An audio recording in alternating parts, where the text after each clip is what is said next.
মিরপুরের মাঠে খেলা হচ্ছে নাকি কোনো কমেডি ক্লাবের স্ক্রিপ্ট লেখা হচ্ছে, মাঝে মাঝে বোঝা মুশকিল হয়ে পড়ে। পাকিস্তান বনাম বাংলাদেশের দ্বিতীয় ওয়ানডেতে শাহিন আফ্রিদির দল 128 রানে জিতল ঠিকই, কিন্তু সব লাইমলাইট কেড়ে নিলেন সালমান আলী আগা। তবে সেটা তার দুর্দান্ত কোনো ছক্কা বা সেঞ্চুরির জন্য নয়, বরং অতি দয়ালু হয়ে উইকেট বিলিয়ে দিয়ে আসার জন্য। ঘটনাটা একটু রিওয়াইন্ড করা যাক। সালমান তখন 62 বলে 64 রান করে বেশ থিতু। ক্রিজে থিতু হওয়ার সাথে সাথে সম্ভবত তিনি একটু বেশি সামাজিক হয়ে পড়েছিলেন। নন স্ট্রাইকিং প্রান্তে দাঁড়িয়ে থাকা অবস্থায় একটি বল তার পায়ের কাছে আসতেই তিনি ভাবলেন, আহা, মিরাজ ভাই তো অনেক কষ্ট করে বল করছেন, তাকে একটু সাহায্য করি। যেই ভাবা সেই কাজ। পপিং ফ্রিজ নামক নিরাপদ লক্ষণ রেখা ভুলে তিনি বেরিয়ে এলেন বলটা কুড়িয়ে মিরাজের হাতে তুলে দিতে। এদিকে মেহেদী হাসান মিরাজ তখন খেলোয়াড় সুলভ আচরণের চেয়ে উইকেট সুলভ সুযোগ খুঁজছেন বেশি। সালমান যখন হাত বাড়িয়ে বলটা দিয়ে সৌজন্য বিনিময় করতে চাইলেন, মিরাজ তখন বিদ্যুৎ গতিতে বল ধরে স্টাম্পের বেল উড়িয়ে দিলেন। আম্পায়ারও আইনের বই খুলে দেখলেন,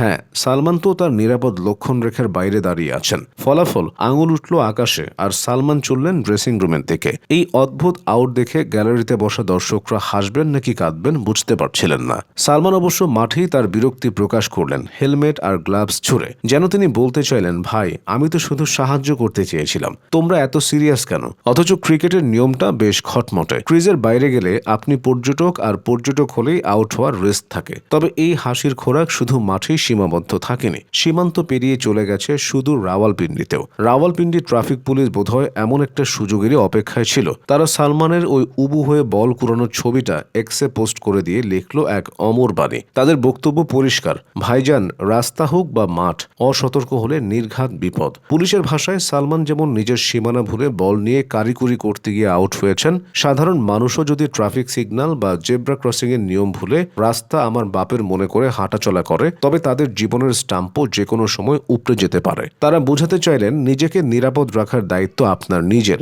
মিরাজ বা ট্রাফিক পুলিশ এসে আপনাকে হাত ধরে রক্ষা করবে না। সবচেয়ে মজার ব্যাপার ছিল ম্যাচের পর সালমানের বক্তব্য। তিনি একদিকে বলছেন তিনি আইন মানেন, আর অন্যদিকে বলছেন স্পোর্টসম্যানশিপ বা ক্রিকেটীয় চেতনা আইনের চেয়ে বড় হওয়া উচিত। মানে অনেকটা এমন যে, আমি আপনার পকেট থেকে টাকা চুরি করছি ঠিকই, কিন্তু আপনি কেন পুলিশে দিলেন? এটা তো আপনার বড় মনের পরিচয় হলো না। মিরাজ অবশ্য এসব চেতনার ধার ধারেননি। তিনি স্রেফ আইসিসির নিয়ম মেনে দাও মারো নীতি অনুসরণ করেছেন। পুরো ব্যাপারটা এখন ক্রিকেটের ইতিহাসের অন্যতম ফানি রান আউট হিসেবে লেখা থাকবে। একদিকে পাকিস্তান সিরিজ বাঁচালো, অন্যদিকে সালমান আগা ক্রিকেট বিশ্বকে শিখিয়ে দিলেন যে মাঠে অতি ভদ্রতা দেখালে ড্রেসিং রুমে ফেরার টিকিটটা একটু তাড়াতাড়ি পাওয়া যায়। আর রাওয়ালপিন্ডি পুলিশকে তো ধন্যবাদ দিতেই হয়। একজন ক্রিকেটারের ট্র্যাজেডিকে তারা যেভাবে জনসচেতনতামূলক জোকসে রূপান্তর করলো, তা সত্যিই প্রশংসার দাবিদার। পরের বার ব্যাটিংয়ে নামলে সালমান আগা হয়তো পকেটে ফেভিকল নিয়ে নামবেন, যাতে পা অন্তত ক্রিজের সাথে লেগে থাকে।